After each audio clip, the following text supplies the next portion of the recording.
The so-called student debt crisis is a classic example of hypocrisy, with politicians now trying to take credit for solving a problem they created.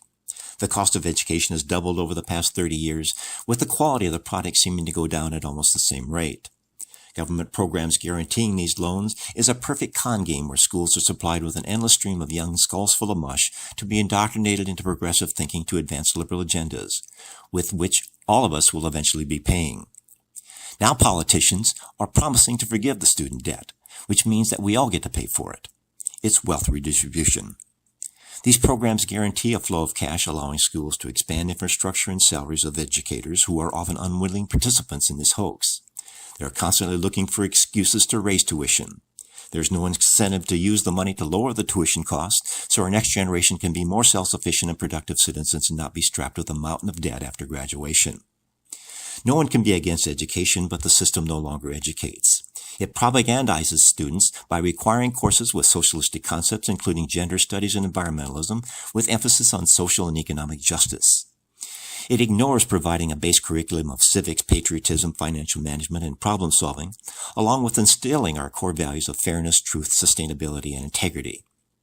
Instead, we get whiners who are taught to see discrimination, environmental degradation, and injustices everywhere, where solutions are being wealth redistribution through more government programs that are in direct conflict with our very definition of freedom.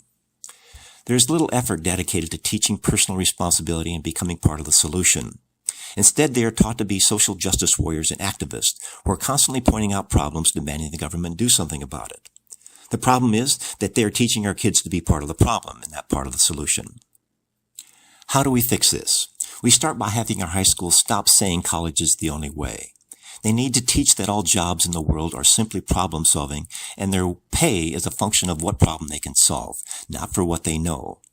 If they graduate without some understanding of what problem they're going to solve in the world, they should not graduate with a participation trophy called a diploma.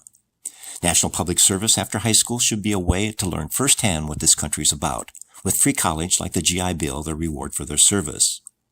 High school's administrators teach to the ACT test and are graded by graduation rates, so they're inclined to entertain students so they don't quit.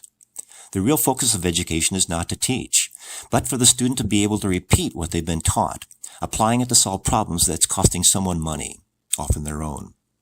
We should not be surprised at the dysfunctionality of our government and society today. It's a result of this sort of education with the gradual infiltration of political correctness that fails to instill the values that made this country, in spite of all its problems, the greatest country in the world. This is Keith Kuby wishing you the best in making the world a better place.